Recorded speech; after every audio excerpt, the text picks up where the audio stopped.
सर्वमंगल मांगल्ये शिवे सर्वार्थ साधिके शरण्ये त्र्यंबके गौरी नारायणी नमोस्तुते। जय माता दी। माता रानी आप सभी भक्तों पर अपना आशीर्वाद बनाए रखे। तो आज के वीडियो में हम श्री दुर्गा सप्तशती के 11वें अध्याय का श्रवण करेंगे, जिसमें देवताओं द्वारा देवी की स्तुति तथा देवी द्वारा देवताओं को वरदान देने का वर्णन किया गया है। तो आइए श्री दुर्गा सप्तशती के 11वें अध्याय का श्रवण करते हैं, किंतु उससे पहले माता का इस प्रकार से ध्यान करेंगे। मैं भुवनेश्वरी देवी का ध्यान करता हूँ। उनके श्री अंगों की आभा प्रभात काल के सूर्य के समान है और मस्तक पर चंद्रमा का मुकुट है। वे उभरे हुए स्तनों और 3 नेत्रों से युक्त हैं। उनके मुख पर मुस्कान की छटा छाई रहती है और हाथों में वरद, अंकुश, पाश और अभय मुद्रा शोभा पाते हैं। तो ऋषि कहते हैं, देवी के द्वारा वहां महादैत्यपति शुंभ के मारे जाने पर इंद्र आदि देवता अग्नि को आगे करके उन कात्यायनी देवी की स्तुति करने लगे। उस समय अभीष्ट की प्राप्ति होने से उनके मुख कमल दमक उठे और उनके प्रकाश से दिशाएं भी जगमगा उठी थी। देवता बोले, शरणागत की पीड़ा दूर करने वाली देवी, हम पर प्रसन्न हो जाओ। संपूर्ण जगत की माता प्रसन्न हो। विश्वेश्वरी, विश्व की रक्षा करो। देवी, तुम ही चराचर जगत की अधीश्वरी हो। तुम इस जगत का एकमात्र आधार हो, क्योंकि पृथ्वी रूप में तुम्हारी ही स्थिति है। देवी, तुम्हारा पराक्रम उल्लंघनीय है। तुम ही जल रूप में स्थित होकर संपूर्ण जगत को तृप्त करती हो। तुम अनंत बल संपन्न वैष्णवी शक्ति हो। इस विश्व की कारणभूता परा माया हो। देवी, तुमने इस समस्त जगत को मोहित कर रखा है। तुम ही प्रसन्न होने पर इस पृथ्वी पर मोक्ष की प्राप्ति कराती हो। देवी, संपूर्ण विद्याएं तुम्हारे ही भिन्न भिन्न स्वरूप हैं। जगत में जितनी स्त्रियां हैं वे सब तुम्हारी ही मूर्तियां हैं। जगदम्बे, एकमात्र तुमने ही इस विश्व को व्याप्त कर रखा है। तुम्हारी स्तुति क्या हो सकती है? तुम तो स्तवन कराने योग्य पदार्थों से परे एवं परावाणी हो। जब तुम सर्वस्वरूपा देवी स्वर्ग तथा मोक्ष प्रदान कराने वाली हो, तब इसी रूप में तुम्हारी स्तुति हो। तुम्हारी स्तुति के लिए इससे अच्छी उक्तियां और क्या हो सकती हैं? बुद्धि रूप से सब लोगों के हृदय में विराजमान रहने वाली तथा स्वर्ग एवं मोक्ष प्रदान कराने वाली नारायणी देवी, तुम्हें नमस्कार है। कला, काष्ठ आदि के रूप से क्रमशः परिणाम की ओर ले जाने वाली तथा विश्व का उपसंहार करने में समर्थ नारायणी, तुम्हें नमस्कार है। नारायणी, तुम सब प्रकार का मंगल प्रदान करने वाली मंगलमयी हो। कल्याणदायिनी शिवा हो। सब पुरुषार्थों को सिद्ध करने वाली शरणागत वत्सला, 3 नेत्रों वाली एवं गौरी हो। तुम्हें नमस्कार है। तुम सृष्टि पालन संहार की शक्तिभूता सनातनी देवी, गुणों का आधार तथा सर्वगुणी मई हो। नारायणी, तुम्हें नमस्कार है। शरण में आए हुए दीनों एवं पीड़ितों की रक्षा में संलग्न रहने वाली तथा सबकी पीड़ा दूर करने वाली नारायणी देवी, तुम्हें नमस्कार है। नारायणी, तुम ब्रह्माणी का रूप धारण करके हंसों से जुते हुए विमान पर बैठती तथा कुश मिश्रित जल छिड़कती रहती हो। तुम्हें नमस्कार है। माहेश्वरी रूप से त्रिशूल, चंद्रमा एवं सर्प को धारण करने वाली तथा महान वृषभ की पीठ पर बैठने वाली नारायणी देवी, तुम्हें नमस्कार है। मोरों एवं मुर्गों से घिरी रहने वाली तथा महाशक्ति धारण करने वाली कौमारी रूप धारणी निष्पापे नारायणी, तुम्हें नमस्कार है। शंख, चक्र, गदा और शांग धनुष रूप उत्तम आयुधों को धारण करने वाली वैष्णवी शक्ति रूपा नारायणी, तुम प्रसन्न हो। तुम्हें नमस्कार है। हाथ में भयानक महाचक्र लिए और दाढ़ों पर धरती को उठाए वाराही रूप धारणी कल्याणमयी नारायणी तुम्हें नमस्कार है। भयंकर नरसिंह रूप से दैत्यों के वध के लिए उद्योग करने वाली तथा त्रिभुवन की रक्षा में संलग्न रहने वाली नारायणी तुम्हें नमस्कार है। मस्तक पर किरीट तथा हाथ में महावज्र धारण करने वाली, सहस्त्र नेत्रों के कारण उद्दीप्त दिखाई देने वाली और वृत्तासुर के प्राणों का अपहरण करने वाली इंद्र शक्ति रूपा नारायणी देवी तुम्हें नमस्कार है। शिवदूती रूप से दैत्यों की महती सेना का संहार करने वाली, भयंकर रूप धारण तथा विकट गर्जना करने वाली नारायणी तुम्हें नमस्कार है।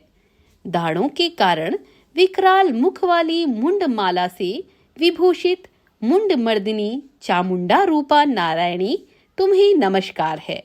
लक्ष्मी, लज्जा, महाविद्या, श्रद्धा, पुष्टि, स्वधा, ध्रुवा, महारात्रि तथा महाअविधा रूपा नारायणी तुम्हें नमस्कार है। मेधा, सरस्वती, वरा, भूति, वाभ्रवी, तामसी, नियता तथा ईशा रूपणी नारायणी तुम्हें नमस्कार है। सर्वरूपा, सर्वेश्वरी तथा सब प्रकार की शक्तियों से संपन्न दिव्य रूपा दुर्गे देवी सब भयों से हमारी रक्षा करे, तुम्हें नमस्कार है। कात्यायनी, यह 3 लोचनों से विभूषित तुम्हारा सौम्य मुख सब प्रकार के भयों से हमारी रक्षा करे, तुम्हें नमस्कार है। भद्रकाली, ज्वालाओं के कारण विकराल प्रतीत होने वाला अत्यंत भयंकर और समस्त असुरों का संहार करने वाला तुम्हारा त्रिशूल भय से हमें बचाए, तुम्हें नमस्कार है। देवी, जो अपनी ध्वनि से संपूर्ण जगत को व्याप्त करके दैत्यों के तेज नष्ट किए देता है, वह तुम्हारा घंटा हम लोगों की पापों से उसी प्रकार रक्षा करे जैसे माता अपने पुत्रों की बुरे कर्मों से रक्षा करती है। चंडिके, तुम्हारे हाथों में सुशोभित खड्ग जो असुरों के रक्त और चर्बी से चर्चित है, हमारा मंगल करे, हम तुम्हें नमस्कार करते हैं। देवी, तुम प्रसन्न होने पर सब रोगों को नष्ट कर देती हो और कुपित होने पर मनोवांछित सभी मनोकामनाओं का नाश कर देती हो। जो लोग तुम्हारी शरण में जा चुके हैं, उन पर विपत्ति तो आती ही नहीं। तुम्हारी शरण में आए हुए मनुष्य दूसरों को शरण देने वाले हो जाते हैं। देवी अंबिके, तुमने अपने स्वरूप को अनेक भागों में विभक्त करके नाना प्रकार के रूपों से जो इस समय इन धर्मद्रोही महादैत्यों का संहार किया है, वह सब दूसरी कौन कर सकती थी। विद्याओं में, ज्ञान को प्रकाशित करने वाले शास्त्रों में तथा आदि वाक्यों में तुम्हारे सिवा और किसका वर्णन है, तथा तुमको छोड़कर दूसरी कौन सी शक्ति है जो इस विश्व को अज्ञानमय घोर अंधकार से परिपूर्ण ममता रूपी गड्ढे में निरंतर भटका रही हो। जहाँ राक्षस, जहाँ भयंकर विष वाले सर्प, जहाँ शत्रु, जहाँ लुटेरों की सेना और दवानल हो, वहाँ तथा समुद्र के बीच में भी साथ रहकर तुम विश्व की रक्षा करती हो। विश्वेश्वरी, तुम विश्व का पालन करती हो, विश्व रूपा हो, इसलिए संपूर्ण विश्व को धारण करती हो। तुम भगवान विश्वनाथ की भी वंदनीय हो। जो लोग भक्ति पूर्वक तुम्हारे सामने मस्तक झुकाते हैं, वे संपूर्ण विश्व को आश्रय देने वाले होते हैं। देवी, प्रसन्न हो। जैसे इस समय असुरों का वध करके तुमने शीघ्र ही हमारी रक्षा की है, उसी प्रकार सदा हमें शत्रुओं के भय से बचाओ। संपूर्ण जगत का पाप नष्ट कर दो और उत्पात एवं पापों के फल स्वरूप प्राप्त होने वाली महामारी आदि बड़े बड़े उपद्रवों को शीघ्र ही दूर कर दो। विश्व की पीड़ा दूर करने वाली देवी, हम तुम्हारे चरणों पर पड़े हुए हैं, हम पर प्रसन्न हो। त्रिलोक निवासियों की पूजनीय परमेश्वरी, सब लोगों को वरदान दो। अब देवी बोली, देवताओं, मैं वर देने को तैयार हूँ। तुम्हारे मन में जिसकी इच्छा हो वह वर मांग लो। संसार के लिए उस उपकारक वर को मैं अवश्य दूंगी। देवता बोले, सर्वेश्वरी, तुम इसी प्रकार तीनों लोकों की समस्त बाधाओं को शांत करो और हमारे शत्रुओं का नाश करती रहो।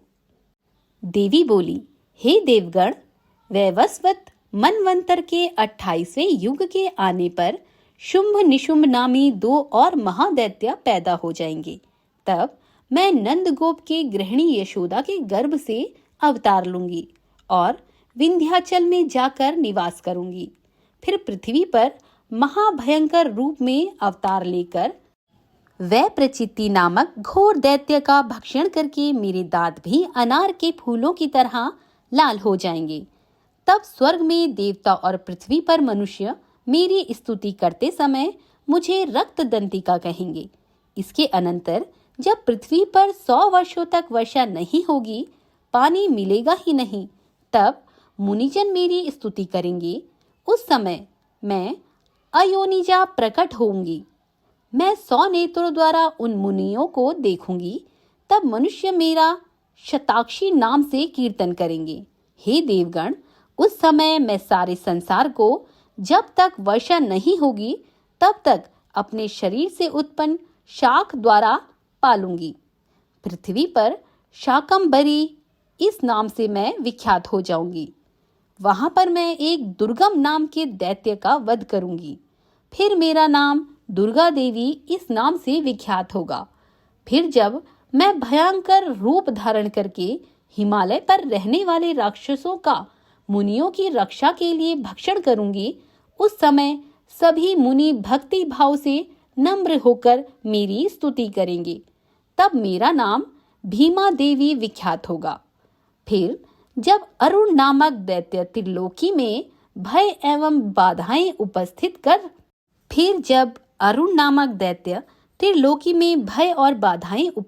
देगा, तब मैं त्रिलोकी की रक्षा के लिए 6 पंजों वाले असंख्य भ्रमरों का रूप धारण करके उस महाअसुर का वध करूंगी। उस समय मुझे भ्रामरी कहकर लोग सर्वदा मेरी स्तुति करेंगे।